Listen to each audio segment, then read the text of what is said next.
Considérons un moment la question de la satisfaction de Dieu, qui marque de son caractère l'évangile, faisant de lui un évangile glorieux. Dans une précédente méditation, il a été dit que le mot gloire dans la Bible est presque invariablement associé à la nature de Dieu. C'est compréhensible, si vous le considérez de cette manière. Habituellement, quand vous rencontrez des personnes qui sont sur leur garde, vous pouvez dire globalement quelle sorte de personnes elles sont. Par exemple, si vous rencontrez une personne avec une conscience coupable, d'une manière ou d'une autre, cette conscience coupable se manifeste au dehors. Et quoi que vous ne puissiez pas savoir pourquoi, vous avez le sentiment que les choses ne sont pas droites. Si vous rencontrez quelqu'un qui a quelque chose de mauvais dans l'arrière-plan de sa vie, qu'il y a une ombre, vous serez conscient de cette ombre. Plus vous êtes sensible et réceptif aux autres, et plus rapidement vous connaissez en leur présence, et sans maudire l'état de leur vie intérieure.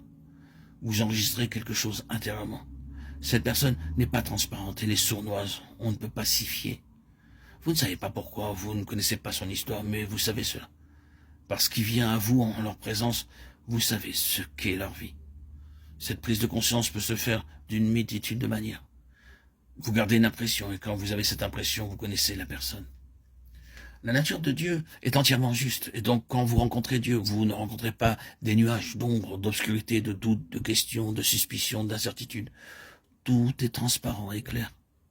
C'est une chose redoutable de venir dans la réelle présence de Dieu. Vous n'avez pas besoin de parler. Vous savez qu'il vous connaît.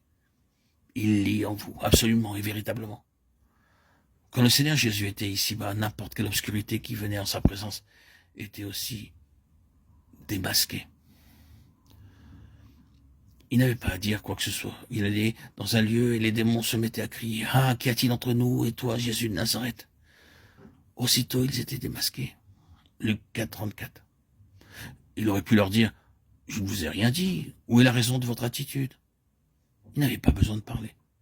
Il connaissait tous les hommes et connaissait ce qui était dans l'homme. Jean 2, 24, 25.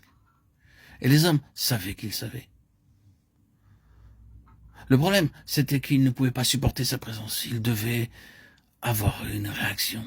La seule chose à faire pour assurer leur propre confort, c'était de tuer cet homme.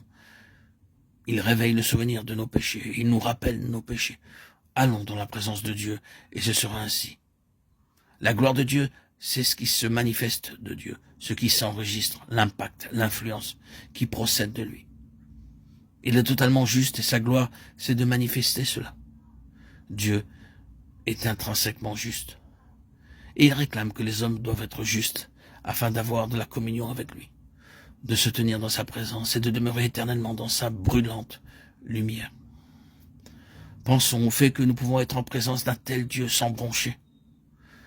C'est l'évangile du Dieu béni, et c'est possible.